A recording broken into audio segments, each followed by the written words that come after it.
দেখো ছোটু নিজের খেয়াল রাখছে, দাঁতের জোরও বেড়েছে, যেহেতু কাজুর সাথে মারপিট করছে। ব্যাপারটা হচ্ছে এ ছোট তো বাড়ির ছোট, তা মালিক হতে পারছিল না, কাজুরই চলছিল। তো কোনো দিন কিন্তু 3 বছর হয়ে গেল, এরা 1.5 বছর হয়ে গেল কাজুর সঙ্গে কিন্তু কোনো দিন মারামারি হয়নি।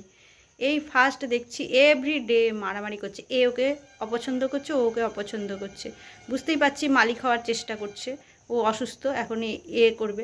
আর আমি তো সবসময় এদেরকে আমি কোনো সময়ও এদেরকে গলায় বেল্ট দিয়ে আটকে রাখি না, শিকল দিয়ে, আমি স্বাধীনভাবে রাখি।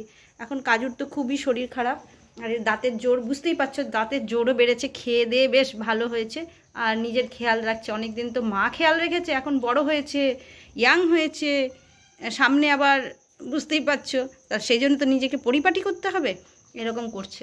এই এই দুষ্টু, এই দুষ্টু, কতটা ভালো হয়েছে দেখো। এবার হাড়গুলো আস্তে আস্তে ঠিকঠাক হবে, খাচ্ছে, খাওয়া দাওয়া করছে। কাজু উপরতলায় থাকছে আর এ নিচতলায় থাকছে। উপরতলা থেকে যখন নিচে আসছে তখনই ব্যাস মারামারি শুরু হয়ে যাচ্ছে, তখনই মারামারি শুরু হয়ে যাচ্ছে।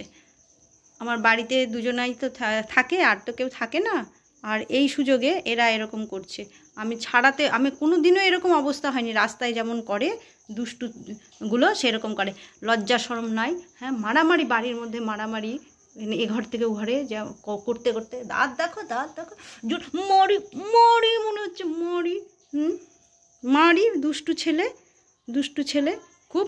হ্যাঁ, পরিষ্কার পরিচ্ছন্ন করো, নাহলে তোমাকে তো আবার তোমার জিএফ পছন্দ করবে না। একটা দেখে রেখেছে কালি, তা সে আসলে কুই কুই শুরু করে দিচ্ছে, বোঝো তাহলে।